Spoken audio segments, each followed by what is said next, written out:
بیان کیا جاتا ہے کہ کسی گاؤں میں ایک صاحب کا اپنی بیوی سے جھگڑا ہو گیا۔ ابھی جھگڑا ختم نہیں ہوا تھا کہ اسی اثنا میں ان کے گھر مہمان آ گیا۔ خاوند نے اسے اپنی بیٹھک میں بٹھا دیا۔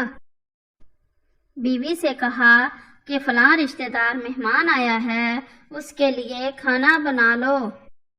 وہ غصے میں تھی، کہنے لگی نہ تمہارے لیے کھانا ہے نہ تمہارے مہمان کے لیے۔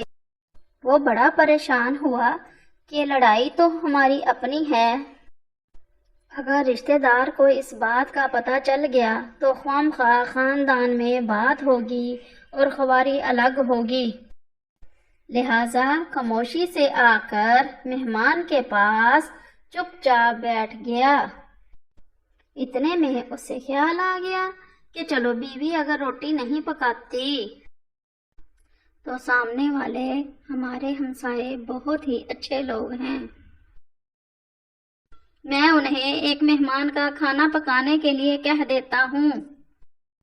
چنانچہ وہ ان کے پاس گیا اور کہنے لگا کہ بیوی کی طبیعت آج کچھ خراب ہے، لہذا آپ ہمارے مہمان کے لیے کھانے کا انتظام کر دیں۔ انہوں نے کہا ٹھیک۔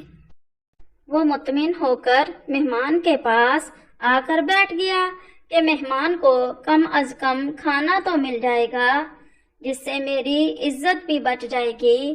تھوڑی دیر کے بعد مہمان نے کہا کہ ذرا ٹھنڈا پانی تو لا دیجئے۔ وہ اٹھا کہ گھڑے کا ٹھنڈا پانی لاتا ہوں۔ اندر گیا تو دیکھا کہ بیوی تو زاروں قطار رو رہی ہے۔ وہ بڑا حیران ہوا اور کہنے لگا کیا بات ہے؟ اس نے پہلے سے بھی زیادہ رونا شروع کر دیا۔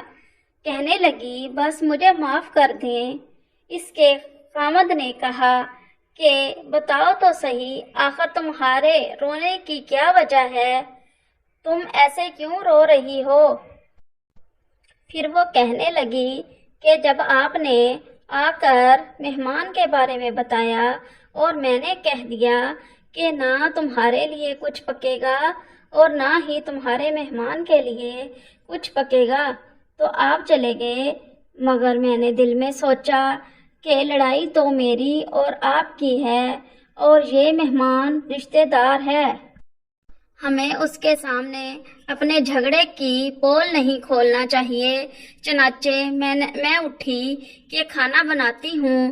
جب میں باورچی خانے میں گئی تو میں نے دیکھا کہ جس بوری میں ہمارا آٹا پڑا ہوتا ہے، ایک سفید لباس شخص اس بوری میں سے آٹا نکال رہا ہے۔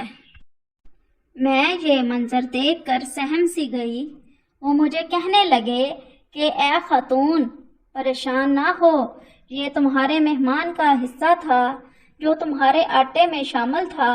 اب چونکہ یہ ہمسائے کے گھر میں پکنا ہے، اس لیے وہی آٹا لینے کے لیے میں یہاں آیا ہوں۔ اس واقعے سے ثابت ہوتا ہے کہ مہمان بعد میں آتا ہے، جبکہ اللہ تعالیٰ اس کا رزق پہلے بھیج دیتا ہے۔